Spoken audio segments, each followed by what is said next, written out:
అట రేవంత్ రెడ్డికి తొండ దోషం. నిజంగా ప్రామిస్ చెప్తున్నా, ఇది రియల్గా చెప్తున్నా. తొండ దోషం ఉన్నది అటు నాకు. ఈ దోషాలు చాలా రకాలు ఉంటాయి కదా. ఈ తొండ దోషం ఎట్లా వచ్చిందని నేను మళ్ళీ అడిగితాను. ఏం చెప్పినట్టే ఏం లేదు, ఒక రోజున తొండలన్నీ కలిసి సమావేశం పెట్టుకున్నాయట. ఇక తొండలు అంటే మీకు ఎట్లుంటాయి, అవి ఏడబెట్టుకుంటాయి.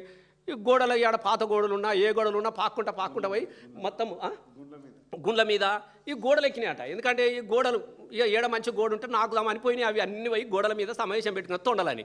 ఈ తొండలన్నీ ఒక్క బందుకు సమావేశం పెట్టుకొని మాట్లాడుతుండగా ఇంకొక తొండ వచ్చి పెద్దగా కనబడి ఇట్లా గోడకి నిక్కుతున్నాడు. అటు తొండలు గోడకి ఏం చేస్తాయి, అవి చేసే పని ఇట్లా అంటా ఉంటే ఈయన కూడా ఇట్లా దుంకాలనా వద్దా అని చెప్పేసి ఇటు ప్రయత్నం చేస్తుంటే ఆ తొండలు ఏమనుకున్నాయి, అమ్మ మనం చిన్నగా ఉన్నాం కానీ ఇంకొక పెద్ద తొండ వచ్చినట్టున్నది, ఇది ఎక్కడిరా మన రాజ్యంలోకి వచ్చినాయి అని చెప్పి తొండలన్నీ ఉరికేసినాయి అటు ఒకటేసారి.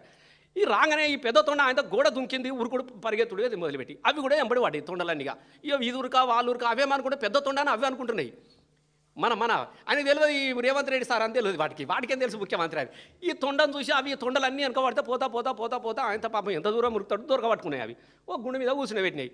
ఏం సాయంత్రం భయ్ మా ఏరియాకి వచ్చినవి ఏందా నువ్వు, మా ఏరియాకి వచ్చినవేంది, మా ఏరియాకి వచ్చి మా పని చేస్తున్నావు, గోడెక్కి ఇట్లా అంటే మనోడికి అప్పుడప్పటికి అన్ని పార్టీల గోడలు దుంకినట్టు ఏ గోడ దుంకవడానికి పోయిండో ఆ రాత్రి అని అన్ని దొరకబట్టి ఏం సంగతి అనేది అని అంటే ఏం లేదు, నేను కొత్తగా ముఖ్యమంత్రి అయినా లేదు నువ్వు మా ఏరియాకి వచ్చినావు, నేను ఇడిచి పెట్టేదే లేదు అని చెప్పి ఒకటి అంగిలో జరుగుతున్నది, ఒకటి లాగులో జరుగుతున్నది, ఒకటి జేబులో జరుగుతా అవును ఇడతలేవు తొండలు బాగా తొండలు అయిపోయాయి. ఇది దిశ వరకు ఇది జరుగుతుంది మొత్తం మీదెక్కి కూర్చున్నాయి. ఇక అరే నీ దయామావు నేను ఎట్లన్నా నాకు అజ్జయ్యరు కానీ నాకు కొద్దిగా నేను కొత్తగా ముఖ్యమంత్రి అయినా 4 రోజులు నాకు అవకాశం ఇవ్వాలంటే ఇస్తే మాకేంది అవకాశం అంటే ఏం లేదు, పేరుకు మాత్రమే నేనుంటా కానీ మొత్తం మీ పేరు చెప్పుకొని బతుకుతా ముఖ్యమంత్రిగా నేను మిమ్మల్ని తలవకుండా నేను ఏ సభ పెట్టా అని చెప్పినట్టు తొండలకు ఆమె